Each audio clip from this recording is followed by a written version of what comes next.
The stench hits you first. Not incense or turf smoke, but something older.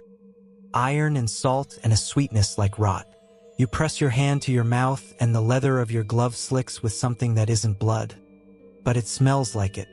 Around you, men whisper with voices gone small. Horses snort and throw their heads, uneasy.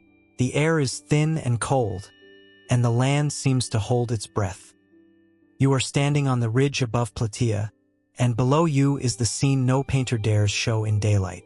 You see a field that once swayed with barley.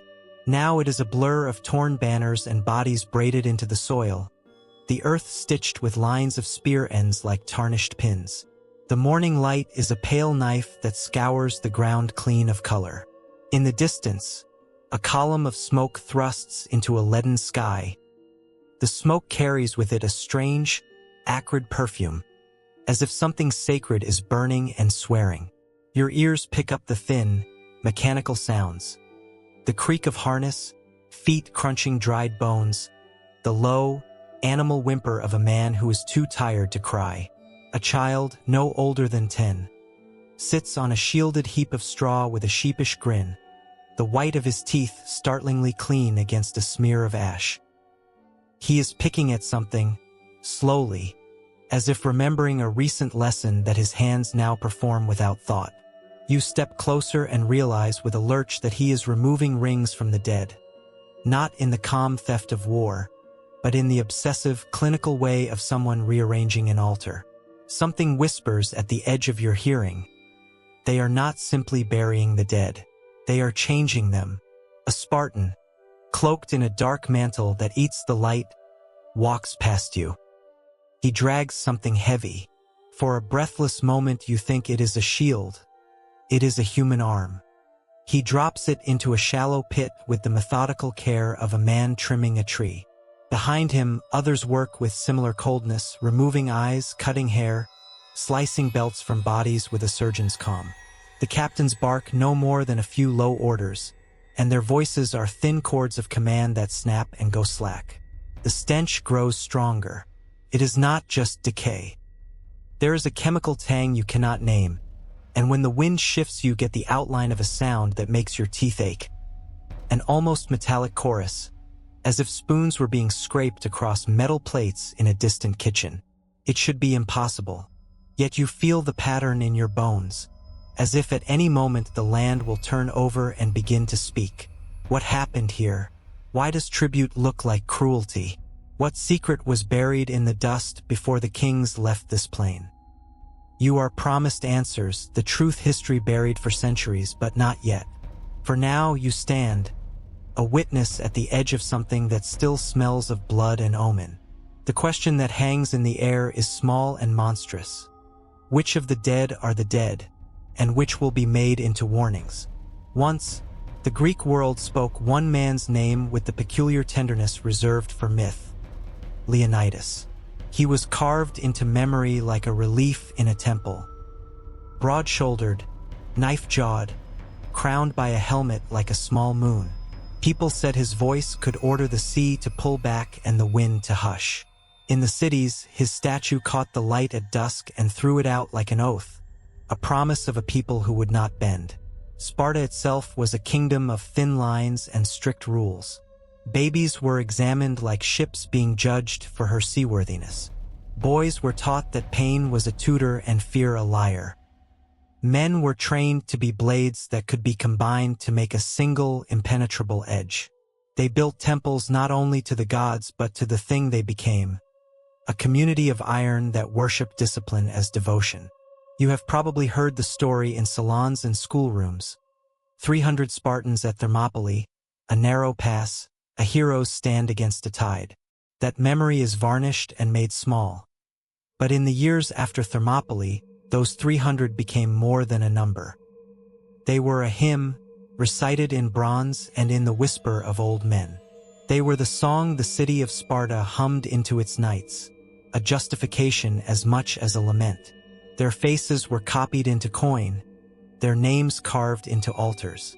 They were not merely dead. They were sacralized. And yet, the world beyond the statues had a taste for complication. Empires do not fall because of single moments.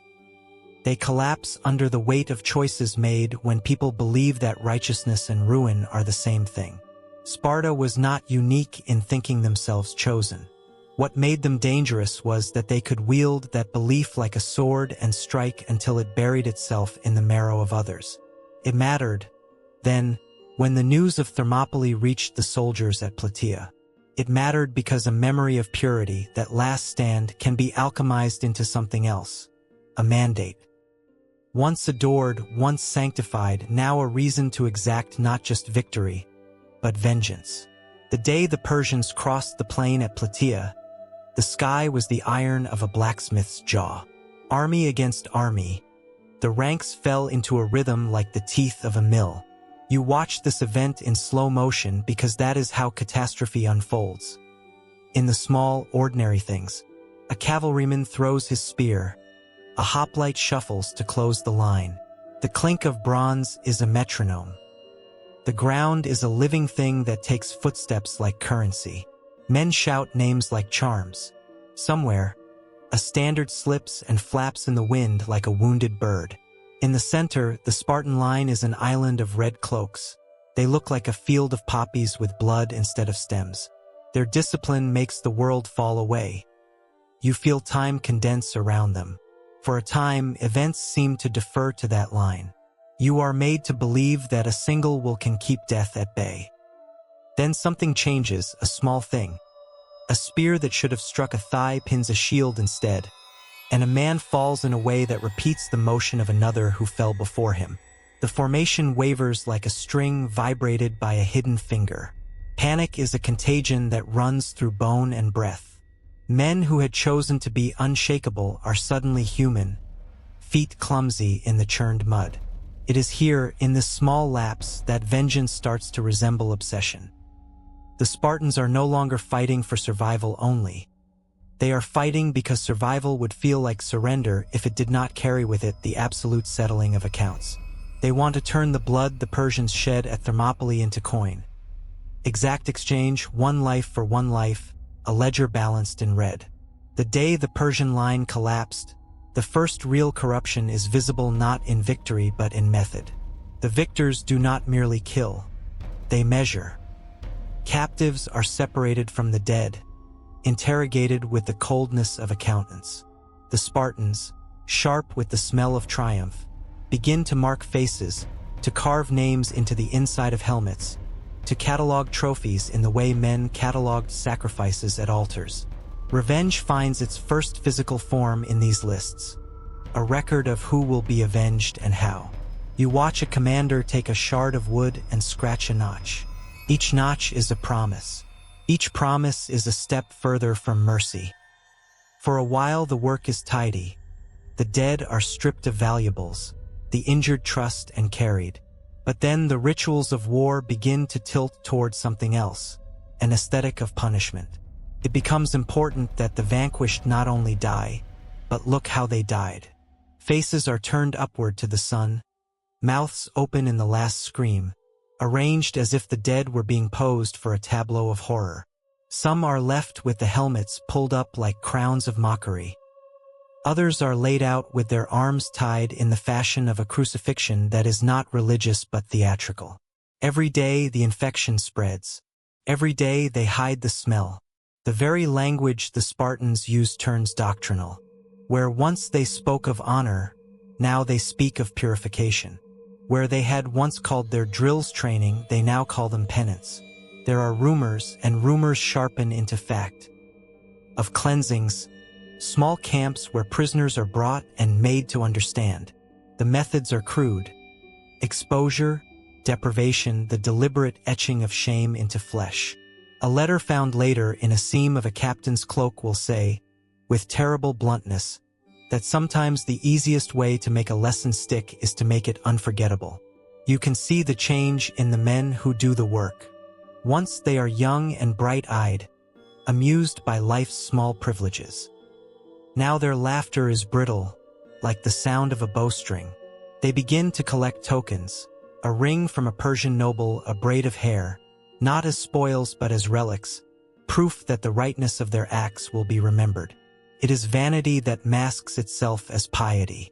Hidden in a chest under a tent is a document whose ink has bled with the damp of many winters.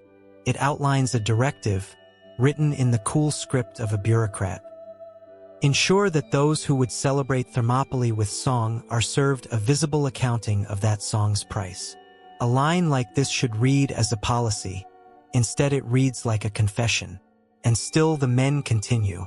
They demand portraits that lie for them, painted images of the 300 so idealized they are no longer human. They commission songs that twist victory into sacrament. Each act of commemoration is an incision. The city that inflates itself on memory finds its lungs filling with a different gas. Resentment turned doctrine. He who once walked like a god now walks like a man pursued by ghosts, and the ghosts are of his own making. The commanders begin to see omens in the flight of crows. A priest interprets a rain of frogs as a sign that the gods are displeased with mercy. Men whisper that the dead do not stay buried. They dream darkly of eyes that open in graves and look back with accusation. The language of the camp becomes superstitious. Charms are hung on spears, and the men mutter prayers that have nothing to do with any god you could name. The old discipline, the focus on form, the training that shaped bodies into instruments becomes perverted. Now rituals are not to strengthen the man but to fracture him into a vessel for hate.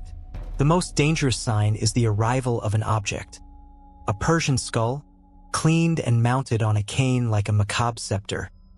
The commander who carries it walks with a new authority. Men begin to touch the skull before battle, like sailors touching a god's figurehead. In a testament found later, a soldier writes that touching it felt like touching truth. The truth that pain could be owned and dispensed at will. He stopped sleeping. He claimed the dead whispered through the walls.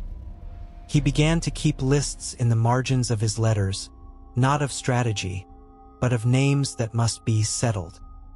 At night he listened for the rustle of garments that were not there. He started to write to his wife in the language of confession, asking forgiveness not for deeds he had done but for the hole that had opened in him, a place that could only be sealed by the total payment of scores. The camp's art shifts to match the mind of its leaders. What were once friezes of valor now become images of retribution. Hands wringing blood like wine, figures bound to pillars and presented to a crowd as if the crowd were a ritual hearth. You begin to understand that vengeance has ceased to be an action and become a landscape in which people live and breathe. In the end, the final days have the terrible clarity of a storm clearing. The battle resumes with a purity that is almost terrifying. Every movement is an answer to a ledger entry. The Spartans march not just to defeat the Persians but to transform victory into proof. The field of Plataea becomes a stage where every act is meant to be witnessed, catalogued, and retold. You stand at the edge of the final engagement and feel the earth tremor with the march of men. Spears become choruses. Shields are drums. There is a terrible choreography to the slaughter, and at its core is a single, meticulous cruelty. The taking of living captives and the public execution of those whose families are known to have sung hymns to the 300. These deaths are theatrical, arranged with a precision that leaves no room for grace. Bands are tied, faces are lifted, and the crowd, the soldiers who once trained in silence, begins to chant in a way that is almost religious. At the heart of this last day is a desperate attempt at redemption, though not the kind you might think. The commanders desire absolution through completeness. If every wrong is accounted for by a life taken, then their debt is paid in full. They hold a council and, in a voice that chills the marrow, decide on a scale. Captives to be executed until the lists are exhausted, property to be raised, memory to be coerced into the shape of their telling. Witness accounts, a letter smuggled in the seam of a tunic, a priest's marginal note, record the collapse. One diary entry describes the moment a young boy is forced to listen as his father is killed for a song his family once sang. The boy's scream splinters the ritual like glass. A commander, face wet with rain or tears you cannot tell, orders the boy to be quiet for the sake of order. The boy is silenced with the same clinical hand that used to touch shields. History records the killing, but more importantly, it records the look in the commander's eyes at that precise instant. An exhausted satisfaction that reads like triumph and sorrow braided together. And then, the final blow, the commander collapses. Not slain by a sword but by the simple and sudden failure of a heart that has done too much. His last breath tastes of mud and iron. The way he falls is almost gentle, like a coin slipping from a clenched fist. Around him, the men who have been turned into instruments begin to unravel. The last scene before collapse is small and intimate. A soldier cleans a spear with the obsessive care of a son polishing a relic. He hums a tune that is not Greek, a Persian lullaby he has been taught by a captive. For a moment, memory reasserts itself. The song is a soft wound, and the soldier's hand trembles. Then he looks up, sees the lists, and he drops the song like a stone. The song is swallowed by the plain. After the bodies are counted and the spoils parceled, something else is counted, the reputations. The men who shaped the events of Plataea are careful about the story that is told. It must be simple, noble, and untainted. The ledger of cruelty becomes an erasure by skilled hands. Official accounts emphasize valor and unity. The brutal edges are sanded smooth. The priests compose hymns that position the Spartans as defenders of Hellas rather than agents of a punitive theology. The commanders who orchestrated the cleansing are painted in broad strokes as righteous victors. The skull cane disappears into rumor, its existence turned into an obscene joke by men who worship discipline and now fear that discipline's reflection in the mirror. Scrolls are burned. Letters that mentioned lists and canes vanish, replaced by sanitized dispatches. A magistrate quietly pays off a scribe who still possesses one of the incriminating documents. And for a bung of silver, that document is fed to a hearth until its words only live in smoke. Religious leaders issue statements about the will of the gods. It was their right to punish. They intone, as if punishment and worship were the same coin. The record that had been stitched into the margins is folded and hidden in lead boxes and buried under altars. There is an irony, sharp as a blade. The city that branded itself on honor now becomes the architect of deceit. They who repudiated softness become patrons of cuddled lies. Statues that once honored the 300 are repainted with smiles that never touched real lips. The stories whispered in corners alter. Where once men told of the salvage of Thermopylae, they now tell of a righteous vengeance at Plataea. The line between defense and vendetta is made to blur by repetition and ceremony. Yet the truth survives, as truths often do. Not in official scrolls, but in marginal notes, in a child's song hummed in private, in a pottery shard that still bears the smear of a name. The boy who watched his father die leaves a mark in a later life. A small rebellion in a city far away. His grandson becomes a teacher who refuses to sing the official hymns. The story seeps out like water from the cracks of a dam. And so the man who was meant to be a god is left to rot. Not on the battlefield alone, but in memory. Where public record demanded heroics, the personal records whisper of a different truth. That vengeance can rot the victor as surely as the conquered.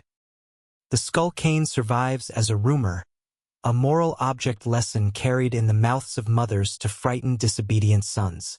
In the hush after the fires and the carvings, you stand once more on the ridge above Plataea. The smell is different now, less of fresh blood, more of dried ash, of things that have been silenced and stored. You have seen the ritual unfold. The rise, the curse, the descent into a justice that eats itself. The moral is sharp and small. Memory is dangerous in hands that mistake righteousness for right. History will remember Thermopylae with awe and Plataea with a hero's laurels. But somewhere beneath the marble and the hymn, a darker record insists on staying alive. That the avenging of a sacrifice became, in turn, a sacrificial altar. If this unsettles you, then carry that unease forward. There are more plains where men have traded memory for absolution, more moments when a nation's grief is pressed into a weapon. The next chapter waits, quieter, older, about a queen whose grief wrote its own justice across the faces of the living. Watch it. Listen closely. The truth tends to whisper, and the whisper will not be silenced this time. You have watched. You smelled the rot. You know now that the line between honor and cruelty is paper-thin, and that sometimes the stories we revere are the ones that ask the most of other people. Keep that image of the skull cane in your mind. A blunt instrument meant to prove a point, and in proving it, revealing the hollowness beneath. Thank you for witnessing this scene. If you return, there are other secrets waiting to be unearthed. Not because they are scandalous, but because they teach the sharpest lessons about who we become when memory turns to mandate.